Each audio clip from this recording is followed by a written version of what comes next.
और test series के साथ बस ये ध्यान ज़रूर रखना है PYQs नहीं छोड़ने हैं, PYQs बहुत इंपॉर्टेंट है।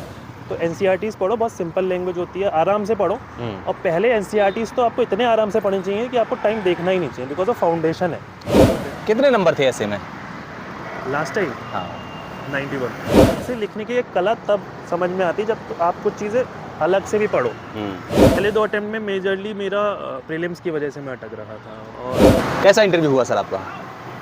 अब एवरेज बोलूँगा मैं। ओके। तो जितना पूछा था 80% चीज़ें तो बताई मैंने, बाकी देखते हैं क्या क्या लिख लेते हैं। जी, थोड़ा सा अपने बारे में बताइए, आपका नाम, कहाँ से हैं, कौन सा अटेम्प्ट है ये? मेरा नाम मधुर शाक्य है, मैं बरेली उत्तर प्रदेश से हूँ और ये मेरा 5th अटेम्प्ट है और 2nd इंटरव्यू है। मेरा ऑप्शनल पॉलिटिकल साइंस है और मैं IIT दिल्ली का पास आउट हूँ। ओके, मेंस भी दूसरा ही है? मेंस भी दूसरा ही है, बिल्कुल। अच्छा, मतलब दूसरा मेंस, दूसरा ही इंटरव्यू। जी। ओके, और 5th अटेम्प्ट। ठीक है सर, तो किस तरह का इंटरव्यू का माहौल कैसा था वहाँ का? किस तरह का, जब आप गए एंटर करे तो जब आपने एंटर किया पैनल के सामने, किस तरह का माहौल था? तो पैनल के सामने जैसे ही मैं एंटर किया तो नर्वसनेस तो बहुत ज़्यादा थी जी। लेकिन फिर सब लोग, मतलब स्माइली फेस था सारे बोर्ड मेंबर्स का।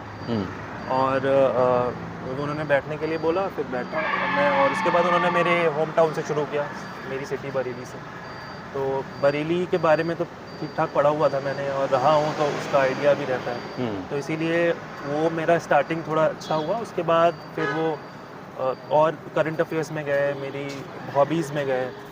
कुछ चीज़ें मैं बता पाया, कुछ चीज़ें नहीं बता पाया, कुछ के थोड़े सेटिस्फाइड नहीं लग रहे थे, कुछ के सेटिस्फाइड लग रहे थे। तो बहुत मिक्स था, बट ओवरऑल जब एंड में फीलिंग आई तो मतलब ठीक ही फीलिंग, अच्छी फीलिंग आई मुझे। सर 5वां अटेम्प्ट है ये, कहाँ गलतियाँ हो गई थी अब तक? किस वजह से नहीं हो पाया था? क्या क्या मिस्टेक्स थी? कहाँ पर कमियाँ रह गई थी?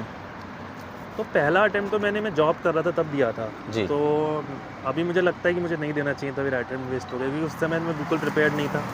दे दिया था बस। लेकिन पहले 2 अटेम्प्ट में मेजरली मेरा प्रीलिम्स की वजह से मैं अटक रहा था। और एक सेंस में अच्छा भी हुआ क्योंकि प्रीलिम्स नहीं हुआ तो मैंने मेंस का बहुत अच्छे से पढ़ाई किया। तो इसीलिए लास्ट टाइम जैसे ही मेरा प्रीलिम्स हुआ तो मेरा मेंस भी हो गया और मैं इंटरव्यू भी दिया। लास्ट टाइम मैं बोलूँगा मेरे ऐसे और ऑप्शनल में थोड़े नंबर कम थे, इंटरव्यू में एवरेज थे, जिसकी वजह से फाइनल लिस्ट में मेरा नाम नहीं आया।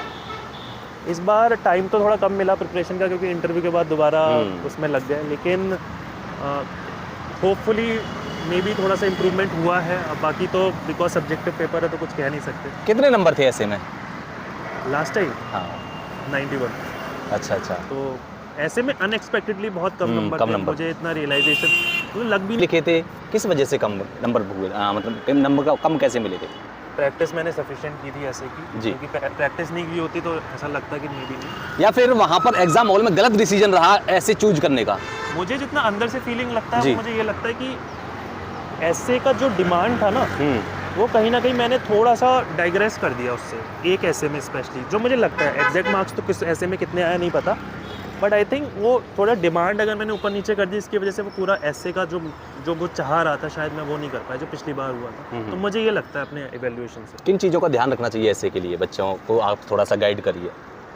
सर वैसे तो ऐसे में इतना अच्छा मैं हूँ नहीं, जी। मतलब जो, बट मेरी तरफ से मुझे ऐसा लगता है कि ऐसे, क्योंकि कहते हैं कि जो गलतियां करता है वही मतलब जानता है कि हाँ ये गलतियां हो सकती हैं और ये गलतियां कॉमन है जो होती हैं, इनसे को सुधारा जा सकता है। सबसे पहले ऐसे का जो मटेरियल है ना वो आपकी GS से ही मिलता है, लेकिन मुझे ऐसा लगता है ऐसे लिखने की एक कला तब समझ में आती है जब आप कुछ चीज़ें अलग से भी पढ़ो।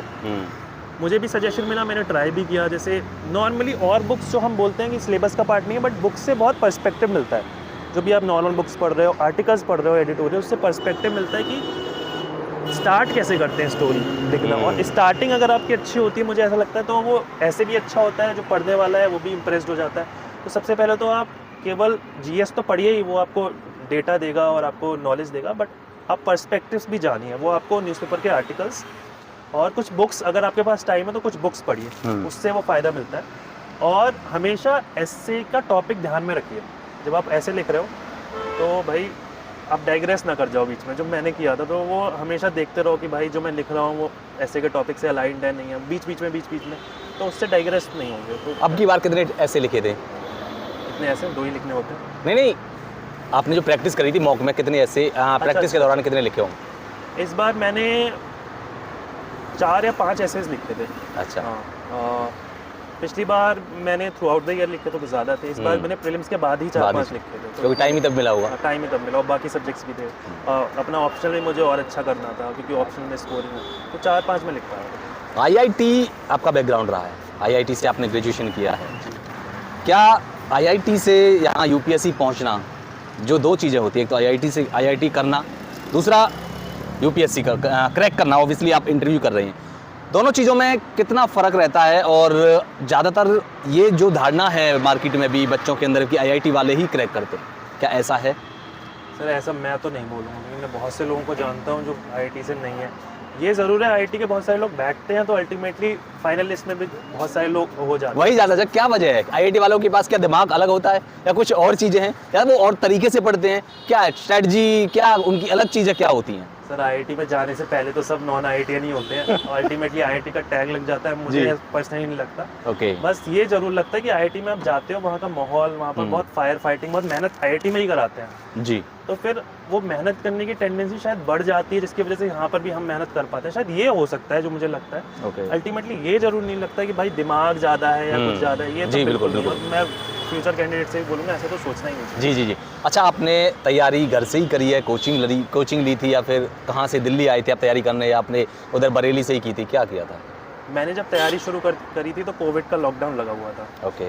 तो ऑनलाइन मैंने कुछ क्लासेस लिए थी, कुछ कोचिंग्स के, कुछ सेलेक्टिव सब्जेक्ट्स के, और कुछ मतलब मेरा बहुत मिक्स था। कुछ सेलेक्टिव सब्जेक्ट्स की मैंने क्लासेस ली, कुछ के नोट्स ले लिया, खुद ही पढ़े, कुछ के मैंने नोट्स भी खुद ही बनाए, तो ऐसा मिक्स था मेरा। फिर अल्टीमेटली मैंने टेस्ट सीरीज़ ज़रूर ज्वाइन की थी, बिकॉज प्रैक्टिस बहुत ज़रूरी होती है। प्रैक्टिस, फिर लिखने की प्रैक्टिस तो करने से ही आती है, तो टेस्ट सीरीज़ मैंने ज़रूर ज्वाइन। तो मतलब आप ये कह रहे हैं आपने सेल्फ स्टडी ही किया ओवरऑल आपने?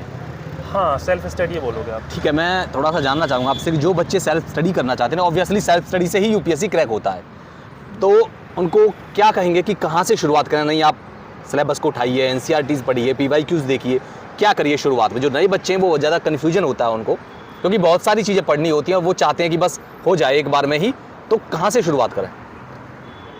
मेरे अकॉर्डिंग तो एनसीईआरटी से स्टार्ट करना चाहिए। उसके रीजंस हैं, क्योंकि अगर हम न्यूज़पेपर से डायरेक्टली स्टार्ट करेंगे तो न्यूज़पेपर में बहुत सारे ऐसे टर्म्स होते हैं, उसकी लैंग्वेज थोड़ी सी डिफ़िकल्ट होती है जी। तो वो पहले ही कैंडिडेट को थोड़ा सा डिसहार्टन कर देगा। तो एनसीईआरटीज़ पढ़ो, बहुत सिंपल लैंग्वेज होती है, आराम से पढ़ो। और पहले एनसीईआरटीज़ तो आपको इतने आराम से पढ़नी चाहिए कि आपको टाइम देखना ही नहीं चाहिए, बिकॉज वो फाउंडेशन है।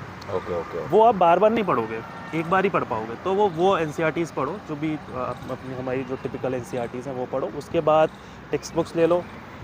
प्रैक्टिस, जब आप प्रैक्टिस करना बहुत ज़रूरी है, उसके बाद एक लेवल ऑफ आपकी प्रिपरेशन होगी, उसके बाद प्रीलिम्स मेंस दोनों की प्रैक्टिस करना बहुत ज़रूरी है। उसके लिए टेस्ट सीरीज़ ही ऑप्शन है अपने पास के, बिकॉज टेस्ट सीरीज़ बहुत ज़्यादा प्रैक्टिस करा देता है। और टेस्ट सीरीज़ के साथ बस ये ध्यान ज़रूर रखना है, पीवाईक्यूज़ नहीं छोड़ने हैं, पीवाईक्यूज़ बहुत इंपॉर्टेंट है।